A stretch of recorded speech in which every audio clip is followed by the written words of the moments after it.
चांगले दिवस आलेले आहेत. आपण ज्यांना ज्यांना मत देण्याचा प्रयत्न केला, ज्यांना डोक्यावर चढवलं, त्याने आपलं संपूर्ण सगळं अस्तित्वच कमी करायला घेतलेलं आहे. नाही महिलांना न्याय, नाही विद्यार्थ्यांना न्याय, नाही शेतकऱ्यांना न्याय. आणि सगळीकडेच आपण पाहिलं तर महागाई वाढलेली आहे, अत्याचार वाढलेले आहेत, अनेक प्रकारच्या घटना होत आहेत. पण आज आपण खरोखर एकनिष्ठ राहिलेलो आहोत आणि म्हणूनच आपला सर्वांचा सन्मान होत आहे. खरं आता सगळे म्हणत होते पक्ष गेला, चिन्ह गेला, पण ज्या बाळासाहेबांचे विचार आहेत ना, ते विचार कोणीही घेऊ शकत नाही.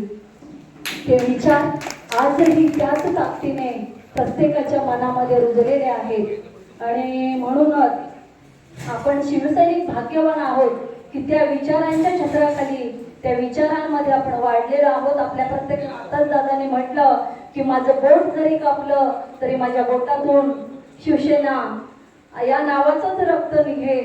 खरं पाहता खरंच ही इमानदारी आपल्याकडे आहे. आपले सर्वच नवतरुण इथे काम करत आहेत, महिला सुद्धा काम करत आहेत. पण काम करत असताना आपण म्हणतोय ज्यांना ज्यांना आपण पद देतोय, आता दादांनी सुरुशी दादांनी सांगितलं की आम्ही पद देतोय, पण पद देणारा माणूस सुद्धा निष्ठावंत असला पाहिजे. 4 पक्ष फिरून येऊन आणि परत त्याच पक्षाचं काम करत असेल तर ते काम करून ते पद देऊन ते पद त्या माणसाला, त्या व्यक्तीला शोभेचं नाही. ही आपल्या पक्षाची फसवणूक आहे, आपल्या नेत्यांची, आपल्या विचारांची फसवणूक आहे.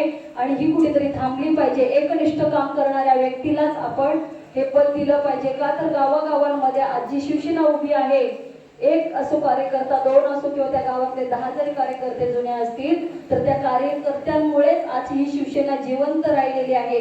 आमदार गेले, खासदार गेले, ज्यांना पैसा हवा होता, ज्यांना सत्ता हवा होती, ज्यांना आनंद हवा होता, ते सगळे निघून गेलेले आहेत. पण जे निष्ठावंत कार्यकर्ते आजही झोपडीमध्ये राहतात, पण आधी सुखाने आणि आनंदाने पक्षाचं नाव गावागावामध्ये प्रत्येकाच्या हृदयामध्ये ठेवत आहेत. आज पक्षाचं आपण पाहिलं तर आपल्या पक्षाचं काम काय आहे तर 80% समाजकारण आणि 20% राजकारण. आणि हेच काम आपल्या पक्षप्रमुखांनी केलेले आहे. आजचा जो आदित्य म्हणजे आपण सूर्य म्हणतो, तर तेजाचा सूर्य आदित्य साहेब सुद्धा गावागावामध्ये जाऊन आजही कार्य करत आहेत. आज आपल्याला या 1 ऑगस्ट पासून म्हणजे 1 ऑगस्ट पासून या ऑगस्टमध्ये आपल्याला शिवसेनेचा सप्ताह, शिवसेना महिन्याचं जे आपलं काम करायचं आहे.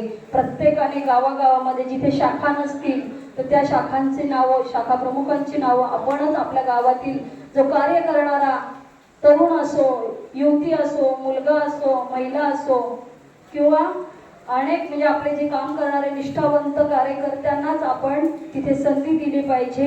आणि आज आपण असं संकल्प करूया की सर्वांनी एकजुटीने, एक आवाजाने, एकमेकांच्या प्रेमाने आणि एकमेकांच्या सहकार्याने आपण आपल्या पक्षाचं कार्य अतिशय जोमाने करूया.